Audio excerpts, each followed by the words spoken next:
ہاتھ میں رکھتے ہوئے اپنا مجاہدانہ کردار ادا کرنا چاہیں تو کر سکتے ہیں. اسی طرح سے صحابہ کرام و اہل بیت اطہار کے بارے میں بھی آج کل سوشل میڈیا پر ان کے خلاف بھی مواد آتا ہے، تو وہاں پہ بھی ہم اس تنقید کو برداشت نہیں کر سکتے.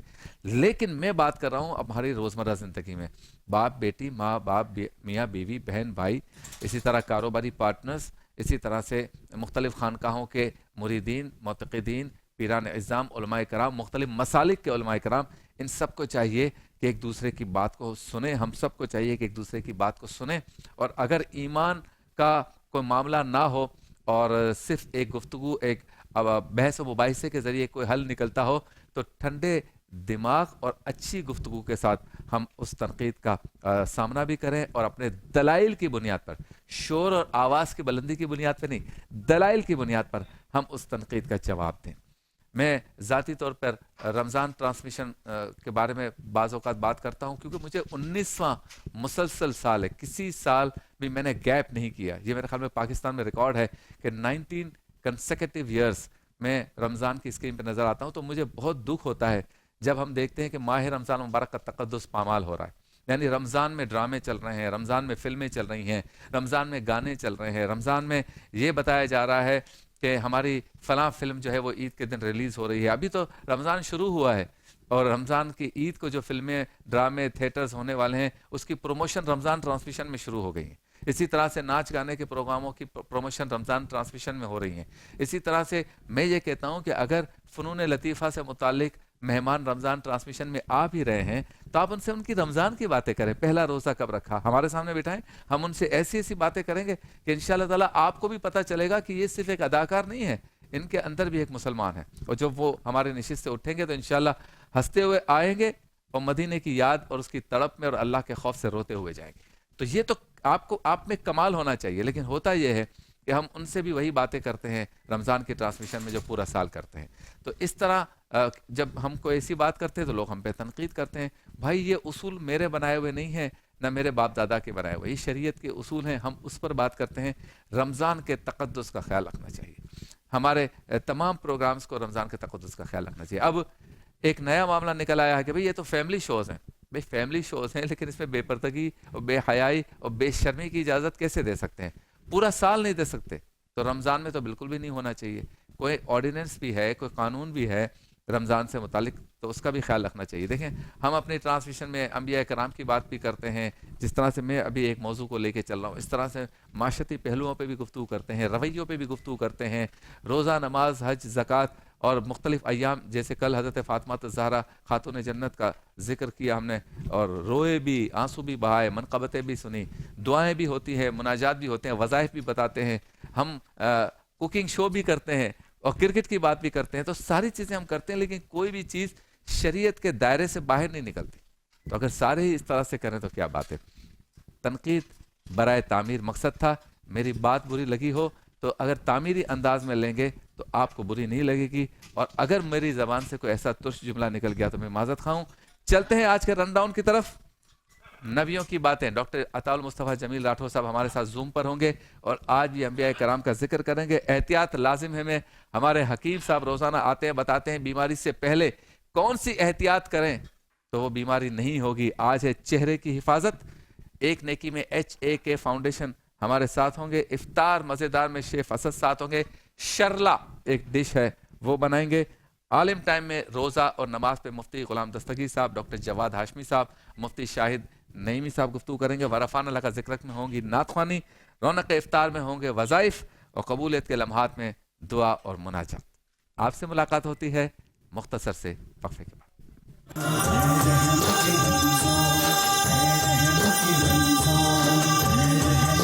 ویلکم بیک، خوش آمدید. ایک بار پھر آپ کی خدمت میں حاضر ہے، اور وقت ہو گیا ہے اس سیگمنٹ کا کہ جس میں ہم صحت کی بات کرتے ہیں اور ہیلتھ کی بات کرتے ہیں، بیماریوں کی بات کرتے ہیں، بیماریوں سے بچنے کی بات کرتے ہیں، اور کیا کیا احتیاط ہمیں کرنی چاہیے بیماریوں سے بچنے کے لیے، اس کی بات کرتے ہیں.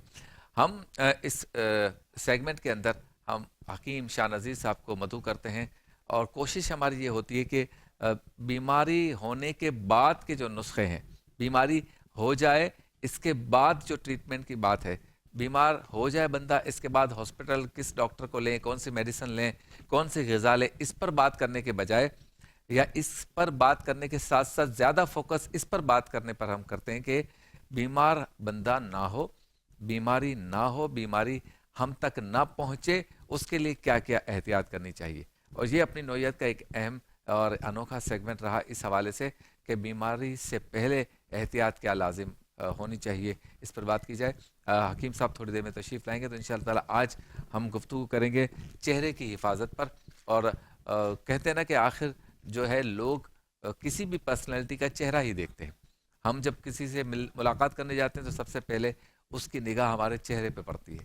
تو چہرہ ہی اگر ہم ایسا رکھیں کہ جس کی کوئی حفاظت نہ ہو، یعنی کہ یہ جسے گال ہیں، ہونٹ ہیں، آنکھوں کے نیچے ہلکے ہو جاتے ہیں، اس کی جو بات ہے، پیشانی کی بات ہے، داڑھی جیسے ہماری آتی ہے مردوں کی تو داڑھی سے متعلق کوئی بات ہے، یا کان ہے، کلر ہے چہرے کا، تو چہرے کی حفاظت جو نہیں کرتا اس کی باقی پرسنالٹی بیکار ہے.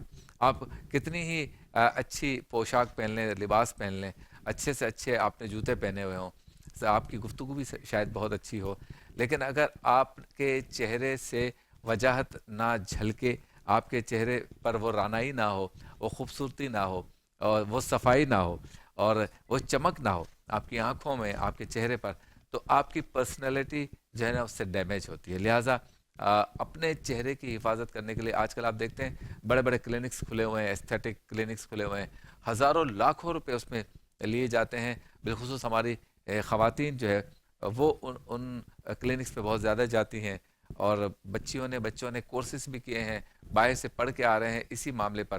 اور پھر اب ایڈوانس ٹیکنالوجی ہو گئی کہ آپ کی ناک بھی تبدیل ہو جاتی ہے، آپ کے جو کیل مہاسے ہوتے ہیں وہ بھی ختم ہو جاتے ہیں لیزر سے.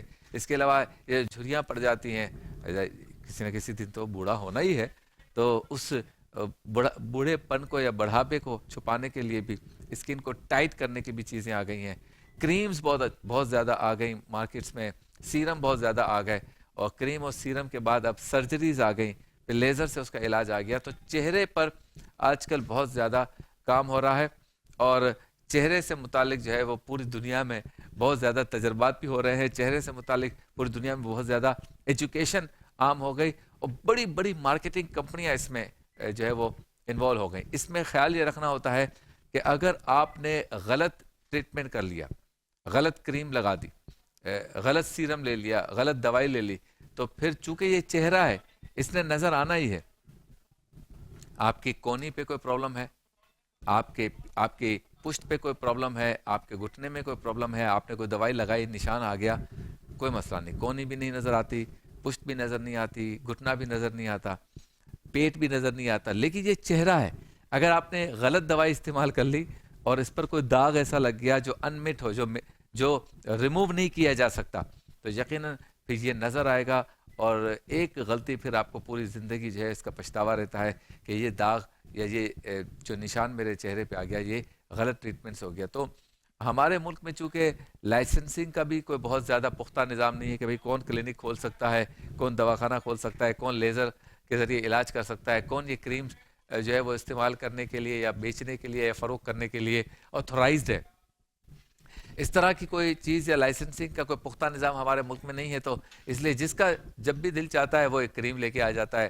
دکانیں کھلی ہوئی ہیں، لوگ جا کے لے پی لیتے ہیں، مارکیٹنگ کے لیے وہ پیسہ خرچ کرتے ہیں اور کہتے ہیں 15 منٹ میں آپ کا کلر گورا ہو جائے گا، 2 دن میں ہو جائے گا، 3 دن میں آپ کے ماہ سے ختم، 1 ہفتے کے اندر آپ کا چہرہ تبدیل ہو جائے گا، شائننگ آ جائے گی، ہلکے 3 دن میں ختم ہو جائیں گے، رات کو آپ لگا دیں صبح آپ کے ہلکے ختم. اس طرح کی جو ہے نا وہ جاذب نظر اور جس کو ہم کہتے ہیں نا کہ خوبصورت ورڈنگز کے ساتھ ایڈورٹائز بنائی جاتی ہے کہ لوگ اس کا شکار ہو جاتے ہیں. شکار ہونے کے بعد جب اسے لگا لیتے ہیں اور کوئی چیز آپ کو مضر ہو جاتی ہے، اس کے سائیڈ ایفیکٹس آنا شروع ہوتے ہیں، چونکہ وہ میڈیکیٹڈ تو ہوتی نہیں ہے، نہ کسی بڑے ادارے نے اس کو ریکمنڈ کیا ہوتا ہے، تو اس کے بعد ہم روتے رہتے ہیں. رونے کے بعد ہمارے پاس کوئی ایسا نظام نہیں ہے کہ کمپلین کی جائے، اور کمپلین کرنے کے بعد ہم اس کے متعلق کوئی قانونی چارہ جوئی کر سکیں کہ میرے چہرے کا یہ حال ہو گیا. ابھی پاکستان کے ایک بہت ہی مشہور آرٹسٹ ہیں، ہمارے چینل پہ بھی انہوں نے پروگرام کیے ہیں، وہ اپنے ہیئر ٹرانسپلانٹ کے لیے کسی کے پاس گئے اور وہ ہیئر ٹرانسپلانٹ اتنا خراب ہو گیا کہ ان کے سر پہ زخم ہو گئے. اب جہاں تک میری معلومات ہے وہ ایک معروف ڈاکٹر تھے شاید، لیکن کہنے کا مطلب یہ کہ یہاں پہ جو ہے وہ کمپنسیٹ کرنے کا تو کوئی نظام نہیں ہے نا. آپ کا چہرہ خراب ہو گیا، آپ کا سر خراب ہو گیا، بال خراب ہو گئے، تو کمپنسیٹ کس سے کریں گے؟ کون سا ایسا ادارہ ہے جو آپ کے ساتھ کھڑا رہے گا اور آپ کو جو ہے وہ اس کا کوئی تدارک کرنے کا نظام بنا کر دے گا؟ لہٰذا صحت کے معاملے میں ہم نے یہ کوشش کرنی ہے کہ جب بھی کوئی پروڈکٹ استعمال کریں، جب بھی کوئی دوائی استعمال کریں، جب بھی کسی ڈاکٹر کے پاس جائیں، کسی حکیم کے پاس جائیں، کسی ادارے میں جائیں، کسی کلینک میں جائیں، تو معلوم کر کے جائیں کہ وہاں پر علاج کرنے والے لوگ کون سے ہیں، یا کون علاج کر رہے ہیں، ادارے کے کرتا دھرتا کون ہے، ان کے نام کیا ہیں، ان کی کوالیفیکیشن کیا ہے، ایجوکیشن کیا ہے، بیک گراؤنڈ کیا ہے، کوئی کارکردگی ہے، کوئی ان کی پروفائل پر ایسی چیزیں ہیں کہ انہوں نے ایسا کچھ کیا ہو. کیونکہ جو ہمارے سامنے تصویریں اور ایڈورٹائز کے لیے جو ویڈیوز آتی ہیں وہ اس ادارے یا اس کلینک یا اس دواخانے یا اس ہاسپٹل یا اس کمپنی کی نہیں ہوتی. وہ تو پوری دنیا سے یا گوگل سے تصویریں لے کے وہ ایک ایڈورٹائز بنا لیتے ہیں، ایک ایڈ مرتب کر لیتے ہیں. تو ہم نے مروب نہیں ہونا. ہم یہاں پہ اس پلیٹ فارم پر جب حکیم شاہ نذیر صاحب کو بلاتے ہیں یا دیگر ہم نے جو بھی ہیلتھ ایکسپرٹس کو بلایا ہے اب تک، تو ہم نے کوشش کی ہے کہ وہ اس معاشرے کے جانے پہچانے ہوں، ان کا اپنا ایک ادارہ ہو، کوئی ان کی پروفائل پہ چیزیں آپ کو نظر آئیں کہ انہوں نے کیا کام کیا ہے، کیا خدمت کی ہے، کیا ان کے پروڈکٹ سے فائدہ ہوا ہے لوگوں کو، اور پھر فیڈ بیک بھی آتا رہے. ہم ہمارے پروگرامز میں، بلکہ ہمارے پورے چینل پہ جتنے لوگ بھی آتے ہیں ان کے فیڈ بیک بھی ہمیں ملتے رہتے ہیں، کہ لوگ تعریف بھی کرتے ہیں کہ فلاں آپ کے سیگمنٹ میں، فلاں آپ کے پروگرام میں فلاں حکیم، فلاں ڈاکٹر، فلاں ہیلتھ ایکسپرٹ آئے تھے، ہم نے ان کے مشورے پر عمل کیا تو ہمیں یہ فائدہ ہوا. تو یہ فیڈ بیک آپ کو بتاتا ہے کہ آپ کس طرح کے لوگوں سے اپنے پروڈکٹس لے رہے ہیں. چہرے کی حفاظت ہمارا آج کا موضوع ہوگا. ایک مختصر سا وقفہ لیتے ہیں، وقفے کے بعد انشاءاللہ ہمارے ساتھ حکیم شاہ نذیر صاحب ہوں گے. پہلے چلتے ہیں سیگمنٹ کی طرف، اور سیگمنٹ ہمارا ہوگا احتیاط لازم ہے.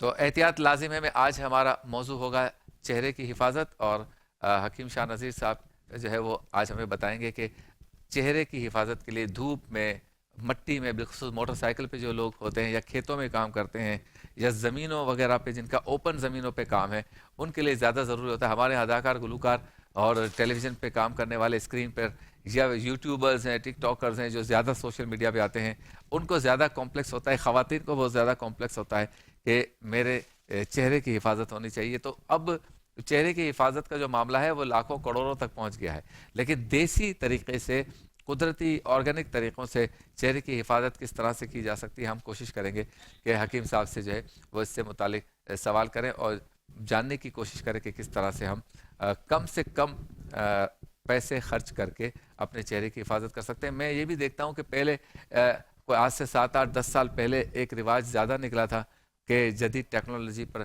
مبنی چیزیں لگائی جائیں، لیکن آہستہ آہستہ دوبارہ دور اپنے آپ کو ریوائیو کر رہا ہے، اور اب نوجوان بچے اور بچیاں بھی آرگینک طریقے پہ جا رہے ہیں. یعنی کہ زیتون کا تیل جو ہے وہ استعمال کرنا ہے، یا کھوپڑے کا تیل استعمال کرنا ہے، یا سرسوں کا تیل استعمال کرنا ہے. کھانے میں کوشش کرتے ہیں کہ فلاں سبزیاں، صبح کس کا جوس پئیں گے تو ہمارا چہرہ ٹھیک ہو جائے گا، کس کا جوس پئیں گے تو آنکھیں روشن ہو جائیں گی، کس کا جوس پئیں گے پھلوں میں یا سبزیوں میں تو بال پختہ رہیں گے، اچھے رہیں گے. تو اب ہماری نوجوان نسل بھی آرگینک طریقوں پہ آنا شروع ہو گئی ہے. ایگریکلچر میں بہت زیادہ تبدیلی آ گئی، کھانے پینے کی چیزوں میں بہت زیادہ تبدیلی آ گئی، جس سے اب جو ہے وہ سارے کے سارے علاج آرگینک ہونا شروع ہو گئے. چلتے ہیں بریک کی جانب، بریک کے بعد حکیم شاہ نذیر صاحب.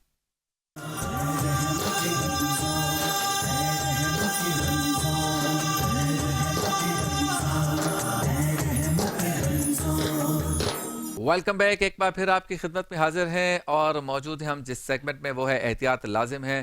ہمارے ساتھ موجود ہیں حکیم شاہ نذیر صاحب. السلام علیکم. وعلیکم السلام. آج کا موضوع ہے چہرے کی حفاظت. جی ہاں. اگر چہرے کی حفاظت نہیں کی تو پھر پرسنالٹی کیسی اچھی کیوں نہ ہو، چہرہ ہی نہیں نظر آئے گا، دیکھنے کے منہ دکھانے کے قابل نہیں ہوگا، یہ بھی بات تو کیا کریں گے؟ تو جنرلی کیا آپ سجیسٹ کرتے ہیں اپنے پیشنٹس کو کہ چہرے کی حفاظت کیسے کریں؟ دیکھیں، ایک چہرے کی حفاظت ہے، ایک چہرے کی کیور ہے.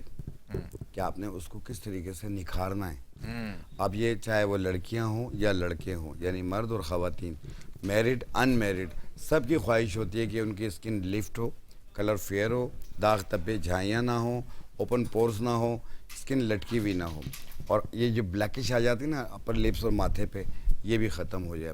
تو اس کے لیے آپ نے سب سے پہلے تو آپ کشمش کا استعمال کریں. اچھا. ہاں، آپ کشمش کھایا کریں. اگر کلر فیئر کرنا چاہتے ہیں تو ایک جڑی بوٹی آتی ہے جس میں گلوٹوتھایان اور وٹامن سی کی مقدار بہت پائی جاتی ہے، وہ ہے گلے گڑہل، جسے ہربسکس کے پھول بھی کہتے ہیں. اچھا. اس کا ایک پھول 1 گلاس پانی میں رات کو ڈپ کر دیں اور صبح نہار منہ چھان کے وہ پانی پی لیں.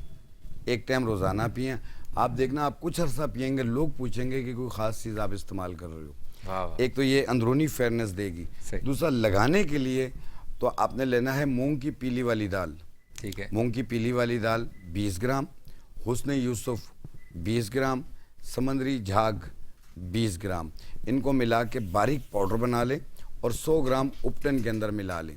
اچھا. اسے ایک جار میں رکھ لیں اور جتنا لگانا ہو اتنا آپ نے ارکے گلاب میں یا دودھ میں اس کا پیسٹ بنائیں.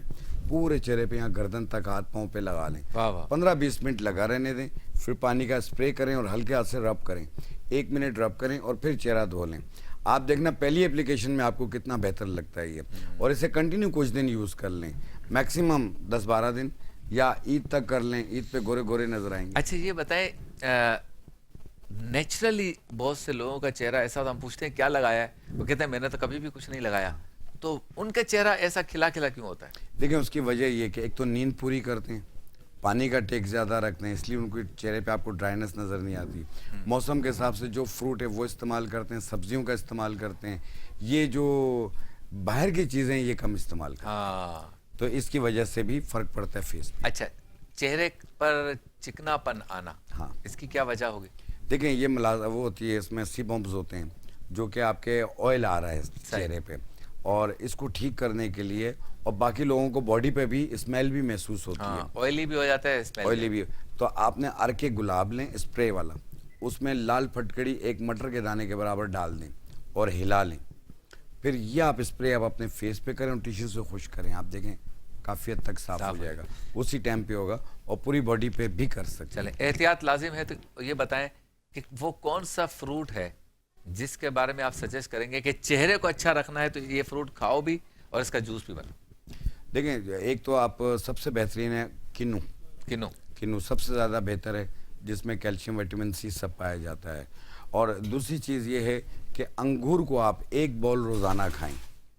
اگر انگور نہ ملے 1 بول آپ کو، کیونکہ سال 12 مہینے نہیں ملتا، تو اس کا کشمش آپ کو مل جاتا ہے انگور سے ہی، تو وہ آپ 10 دانے 1 گلاس پانی میں بھگو دیا کریں.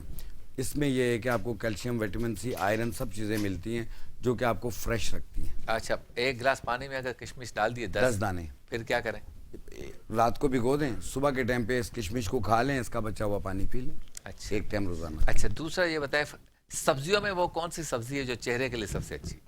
سبزیوں میں دیکھیں ٹنڈا بھی ہے، ترئی بھی ہے، لوکی بھی ہے، شلجم بھی ہے، ایسے ساری چیزیں یہ، کیونکہ کیلشیم اور آئرن سب میں پایا جاتا ہے. واہ واہ. تو اس لیے سبزیوں کا تو بے دریغ استعمال کریں آپ. اچھا، آنکھوں کے نیچے جو ہلکے ہوتے ہیں، ہاں یہ بہت اسپیشل، جیسے ہم ٹرانسمیشن کر رہے ہیں آج کل، نیند کا حساب کتاب کوئی نہیں ہے، تو آنکھوں کے نیچے ہلکے آ جاتے ہیں. اسی طرح سے بہت سے لوگ ہیں جن کا ٹریول بہت زیادہ ہوتا ہے، گاڑی چلانے کا کام بہت زیادہ ہے، ان کے بھی آنکھوں کے نیچے ہلکے بہت سے ہوتے ہیں. کوئی ایسا نسخہ بتا سکتے ہیں آپ کہ یہ ہلکے ہوں ہی نہ، ایسی احتیاط کریں، اور اگر ہو گئے تو پھر یہ علاج؟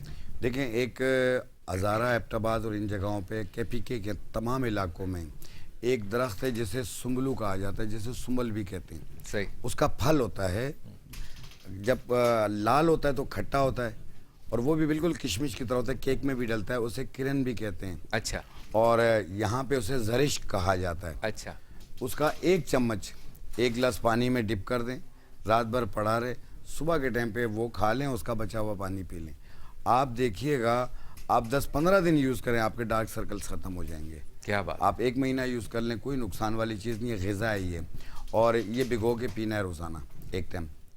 تو اس کا آپ نے میٹھا والا لینا ہے جو کالا ہو جاتا ہے. اچھا. اس میں 2 کوالٹی ہوتی ہیں، ایک لال ہوتی ہے وہ کھٹا ہوتا ہے، جب یہ پک جاتا ہے تو یہ کالا ہو جاتا ہے لیکن وہ میٹھا ہوتا ہے. یہ جگر کے امراض کے لیے بھی بہتر ہے, ہیپیٹائٹس کے اثرات کو بھی ختم کرتا ہے. اچھا, یہ جو آج کل بچے بچیاں مختلف کلینکس میں جا رہے ہیں, میری اسکن ٹائٹ کر دیں اور کلر گورا کر دیں, ہلکے ختم ہو جائیں, لیزر سے اس سے اس سے مختلف کریمیں باہر کی آ گئیں, آپ سجیسٹ کرتے ہیں یا نہیں کرتے؟ دیکھیں ہم یہ چیزوں کو تو اوائڈ کرتے ہیں. میں آپ کو ایک گھر کی چیز بتا رہا ہوں, آپ وہ یوز کریں. آپ نے جس طریقے سے میں نے ابھی مونگ کا دال بتایا آپ کو, اب آپ نے لینا ہے سمندری جھاگ 50 گرام, گل بابونا 50 گرام, اور جو اس میں چاول کا آٹا 50 گرام, ان کو ملا کے باریک پاؤڈر بنا لیں. پھر اس میں سے جتنا لگانا ہو اتنا دودھ میں پیسٹ بنائیں, پورے چہرے پہ لگائیں, آدھے گھنٹے بعد چہرہ دھو لیں. آپ دیکھنا آپ کی اسکن کافی حد تک لفٹ ہوئی ہوگی. یہ ایک ٹائم روزانہ کیجئے, جب کمپلیٹ لفٹ ہو جائے صرف روک دیجیے گا. آپ کم سے کم 1 مہینے میں 5 سال پیچھے چلے میں نے جائیں. آج تک تو اپنے سنا تھا کہ چاول بھی کھانے کی چیز ہے, دال بھی کھانے کی چیز ہے, یہ لگانے کی بھی چیز ہے. لگانے کی بھی چیزیں ہیں. کیا بات ہے, بہت شکریہ آپ کا, آپ تشریف لائے.